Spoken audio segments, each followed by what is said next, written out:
The chamber was silent, eerily silent. Cameras rolled, pens scratched across notepads, and every set of eyes in that room was fixed on the unlikely duel about to unfold.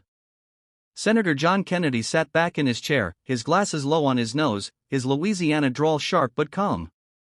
Across from him sat Representative Ilhan Omar, fire in her eyes, ready to make her point.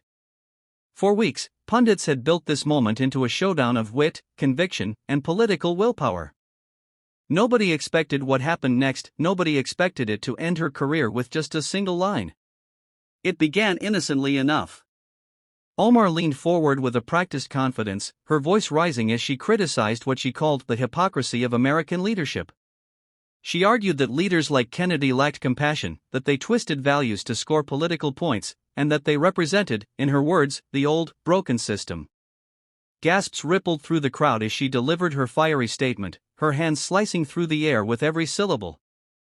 For a moment, she seemed untouchable, commanding, fierce, sure of herself. But Kennedy didn't flinch. He didn't shuffle his notes or break eye contact. Instead, he folded his hands together and let her finish every word. The room held its breath. Then, with a voice as calm as a still river but carrying the force of a hurricane, he leaned in and said, "Congresswoman, I'd rather be occasionally imperfect with the truth than permanently allergic to it." The silence that followed was deafening. Omar blinked, visibly stunned. The audience, journalists, aides, and even fellow lawmakers erupted into gasps and murmurs.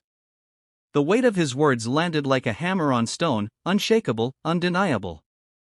It wasn't just a rebuttal, it was a mirror held up to her record, her contradictions, her controversial statements over the years. And for the first time, she had no quick retort, no clever comeback.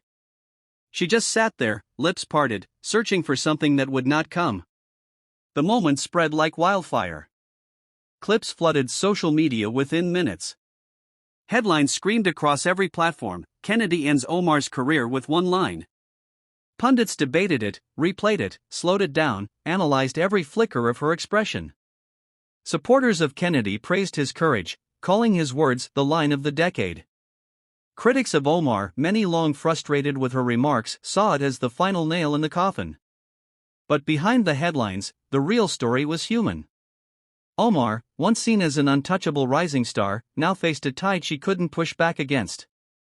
Her team scrambled to do damage control, drafting statements, preparing appearances, trying desperately to spin the narrative. Yet the damage was already done. The public didn't just see a politician falter, they saw authenticity crush performance, truth dismantle rhetoric. Kennedy, meanwhile, returned to his office quietly. There was no victory parade, no gloating. His staff found him sipping coffee.